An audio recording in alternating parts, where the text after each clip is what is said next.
bells, jingle all the way.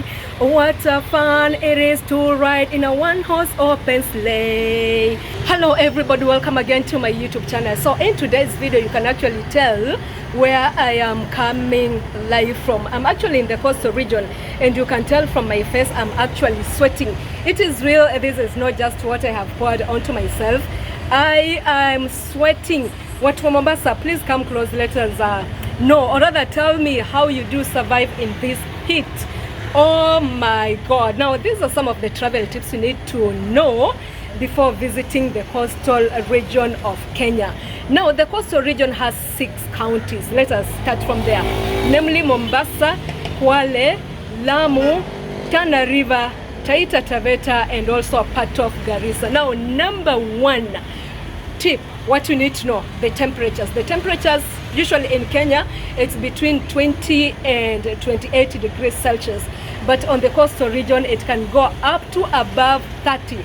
Like right now, I can't really tell. I don't know. I haven't checked. But I know it's above 30, or rather it's above 28 degrees Celsius. Now, that is the temperature for Mombasa. The best thing, or rather for the coastal region. And remember, from December to March, it's summer season, and also July to October, it can be pretty cold. So remember temperature number 1. So if you're planning to come to the coastal region of Kenya this season, remember to dress light, not too heavy, because if you're going to dress heavy, you are going to have a hectic time, okay? Put the temperature side. Traveling to the coastal region of Kenya, traveling the multiple airlines that fly to this region, all the way from Kisumu, Nairobi, you name it, you can actually get yourself in the coastal region of Kenya. You can actually use the bus, that is the road. You can also use the SGR, and I do believe fares are economical, okay? To some it might be a bit high, but okay, it's just moderate somewhere there. There are many hotels that provide a car transport to and from the airport, to and from, let me say, the SGR. What you need to do, remember to book in advance for you to enjoy these services. Now on to number 3. What is the best time for you to visit the coastal region? You can see I'm sweating, and this is December. This one tells you if you're that person who loves the hot weather, not that too much heat. I understand that places it's too hot.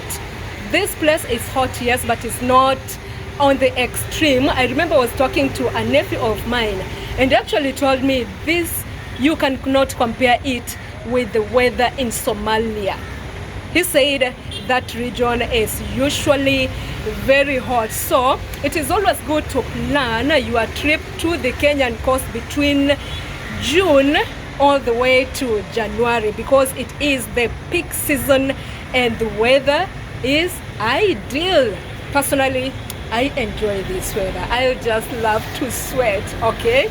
It means there's healthy inside. Just imagine you are being hit with the sun and then you cannot sweat.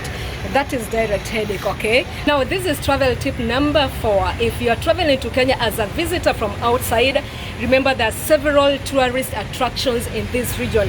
I cannot name all of them, but just to name, we got Fort Jesus. There's a lot of history around that area. Talk of the old town of Mombasa. There's a lot of history around that area. You can go to Mama Ngina Drive, waterfront. There's a lot of history along that stretch. So what you need to do, just come over. You are going to enjoy. Apart from Mombasa, go to Kilifi. We got so many tourist attractions. Go to Malindi. Oh my God, that is where you are going to explore quite a lot. Ever heard of the Vasco da Gama?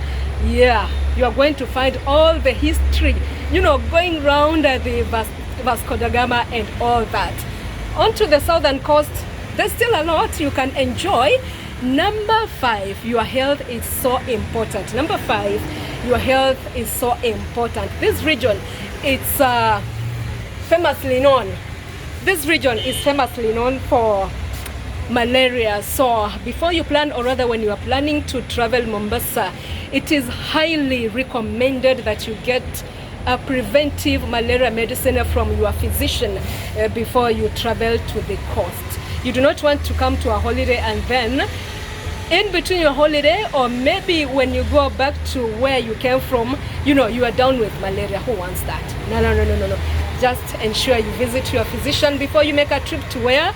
To Mombasa. I'm not scaring you, but it's just good, okay? On to number 6, the beaches. Oh my God, the beaches in this region are something to die for. Talk of the beaches on the southern coast. That is the Diani, that is the Tiwi. Somebody might be like, okay, do we have a Tiwi beach? Do we have Leopards Beach? Do we have a Neptune Beach? Okay, what usually happens, these beach hotels, usually they name the beach before them their name. Let's say like the Diani Reef, they call the beach beside it the Diani Beach. Go to Diamond's Home of Africa, they give it a beach name. Go to Neptune, they call it Neptune Beach. And all of it is just a stretch, a 17 kilometer stretch on one side, all the way from Tiwi Beach to Neptune. That is approximately 17 to 19 kilometers, okay? And also there's so much entertainment along the beach, not forgetting the water sports. I'm so sure you're going to enjoy all this. Let us go to point number 7. The Kenya shilling is the local currency in this region, but you can still pay with your Visa, your MasterCard, and also we got mobile money, which includes M-Pesa and Airtel money. They're all accepted in most places. So if you're a visitor and this is your first time to come into Kenya, never mind, we got you covered on how you are going to pay your bills, okay? On to our last point, which is number 8. That is language. A language is something, it's a bit harder for most people to communicate. Wherever you go, you just find a language as a barrier. Now, the coastal region is a Kiswahili speaking region. English, not many of them, but they prefer Kiswahili as their official, or rather Kiswahili is their official language. So wherever you are planning to come to this region, it is always good to at least be able to tell some of these words. Like when you meet a local and this person tells you jambo, just know he means hello, karibu, welcome, asante, thank you so much, okay? That is just part of Kiswahili. It is always good to just go online and learn a few tips here and there. I have realized most travel guides are able to learn other languages, let's say like German, French, because it's very hard for a visitor to come here for a week or two and be able to speak fluent Kiswahili. So it is easy for a local here who is into the tourism business. It is better for them, or rather easier for them, to learn German, Spanish, French and all that, so that whenever they receive visitors from abroad, it is easy for them to do what? To communicate. So thank you so much for always coming back to watch my videos. If this is your first time to bump into this channel, kindly consider to subscribe, like and also share this video, okay? Merry Christmas and a Happy New Year 2024.